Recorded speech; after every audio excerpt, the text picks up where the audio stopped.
Assalamualaikum warahmatullahi wabarakatuh. Selamat pagi, salam sejahtera bagi kita semua. Pertama-tama, marilah kita panjatkan puji dan syukur kepada Allah Subhanahu wa Ta'ala karena telah memberikan rahmat, keselamatan, dan kesehatan sehingga kita dapat berkumpul pada acara penyuluhan pada hari ini.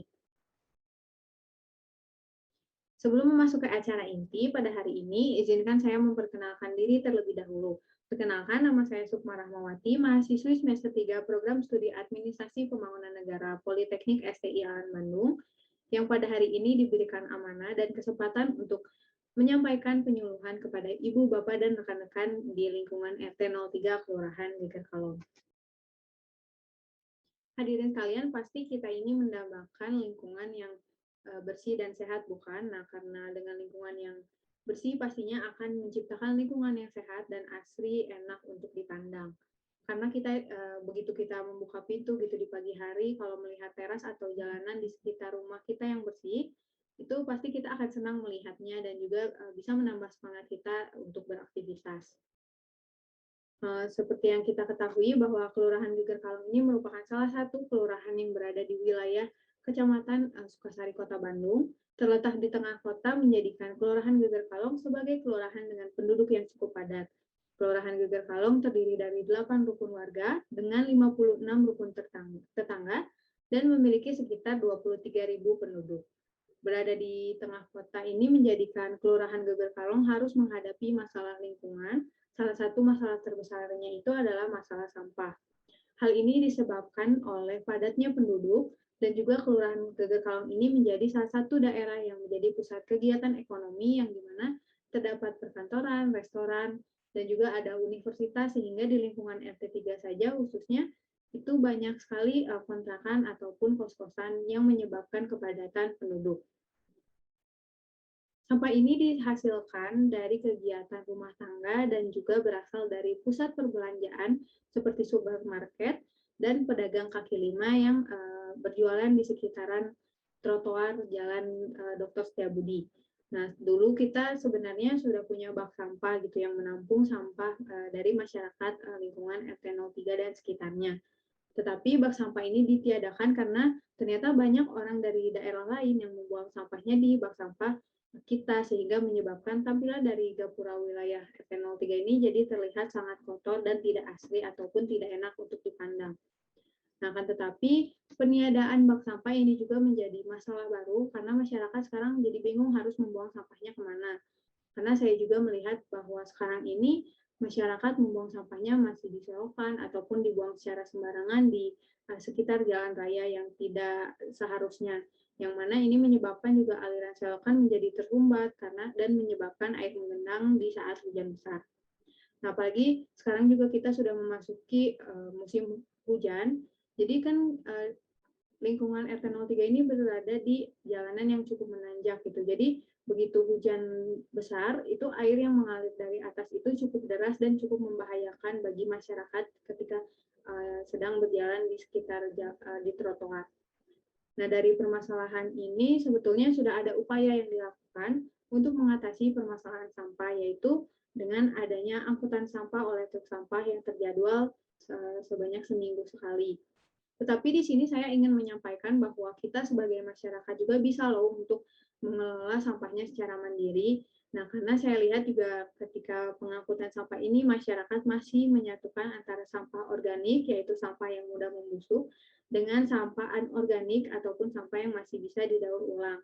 Nah, jadi ketika nanti itu si petugas sampahnya juga masih harus memilah kembali sampahnya dan memakan waktu lebih lama gitu sehingga kurang efektif. Program pemberdayaan yang tepat untuk saat ini terkait dengan permasalahan sampah yang ada di lingkungan RT 03 adalah dengan pelatihan pengolahan sampah baik sampah organik maupun sampah anorganik.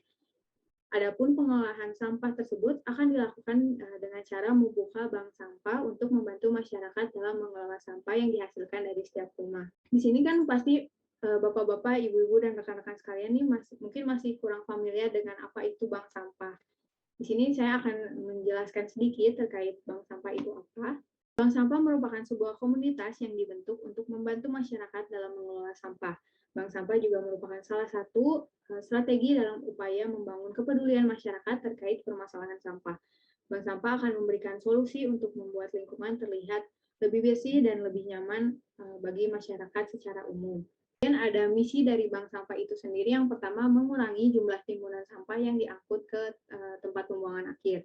Kemudian mendayagunakan sampah menjadi barang bermanfaat sehingga mempunyai nilai ekonomi dan potensi yang produktif dan bermanfaat bagi masyarakat. Kemudian yang ketiga, ada merubah perilaku masyarakat dalam pengelolaan sampah secara benar dan ramah lingkungan, karena saya juga masih melihat bahwa masyarakat ini masih membuang sampah ataupun masih membakar sampah, yang mana itu sebetulnya sudah tidak boleh dilakukan. Kemudian yang selanjutnya ada menciptakan lingkungan yang bersih dan sehat, menciptakan lapangan pekerjaan, dan yang terakhir membudayakan ekonomi kerakyatan. Nah, yang selanjutnya ada komponen bank sampah itu terdiri dari 3. Yang pertama itu ada penabung, yaitu merupakan masyarakat, lembaga, ataupun institusi penghasil sampah. Kemudian ada pengelola, yaitu petugas yang melayani tabungan sampah yang berasal dari masyarakat. Kemudian yang ketiga ada pembeli sampah, rongsok, ataupun pengepul, yaitu perseorangan atau lembaga yang menjadi mitra bank sampah dalam mengelola sampah. Nah, yang selanjutnya ada di sini saya akan menjelaskan sedikit terkait mekanisme bank sampah itu nantinya seperti apa. Yang pertama itu pilah sampah dari rumah. Nah, di sini diharapkan masyarakat itu nanti di setiap rumah sudah bisa membedakan ataupun memisahkan sampah organik dan anorganiknya.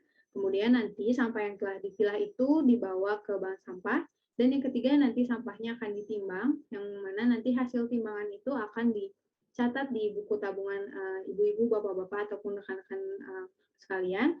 Dan nanti yang terakhir, sampah itu disalurkan ke tempat pengolahan. Nah, yang selanjutnya ada jenis sampah yang akan nantinya bisa diterima oleh bank sampah. Itu yang pertama ada sampah kertas, kemudian sampah kardus ataupun kotak nasi ataupun duplek. Kemudian ada botol plastik dan botol kaca, kemudian juga kaleng dan aluminium, dan juga bisa barang elektronik yang sudah tidak terpakai atau yang sudah rusak. Mungkin kan masyarakat juga suka bingung kalau membuang barang elektronik ini kemana gitu. Nanti bank sampah bisa menerima barang yang sudah tidak terpakai tersebut. Dan yang terakhir itu tembaga. Dengan adanya pendampingan memberikan banyak manfaat bagi seluruh masyarakat yang menjadi sasaran dari program ini. Adapun manfaat-manfaat yang didapat itu salah satunya menciptakan kemandirian, memberdayakan, meningkatkan kemampuan, mengembangkan pengawasan sosial, memperluas kesempatan, meningkatkan kesejahteraan masyarakat secara individu ataupun kelompok, dan juga menjadikan pelatihan ini sebagai kegiatan profesional yang mampu menjadi sumber pendapatan baik bagi para pelatih ataupun masyarakat ke depannya. Nah, mungkin sekian materi yang dapat saya sampaikan terkait apa itu bank sampah pada kegiatan penyuluhan hari ini. Semoga dengan adanya bank sampah ini nanti masyarakat RT03 ke depannya bisa lebih berpartisipasi dan berkontribusi dalam pengelolaan sampah sehingga nanti lingkungan RT03 juga bisa lebih bersih, sehat, asri, dan pastinya lebih nyaman untuk kita tinggali bersama. Nah, akhir kata saya ucapkan terima kasih kepada Bapak, Ibu, dan rekan-rekan sekalian atas kehadirannya pada kegiatan penyuluhan pada hari ini. Wabillahi taufiq wal hidayah. Wassalamualaikum warahmatullahi wabarakatuh.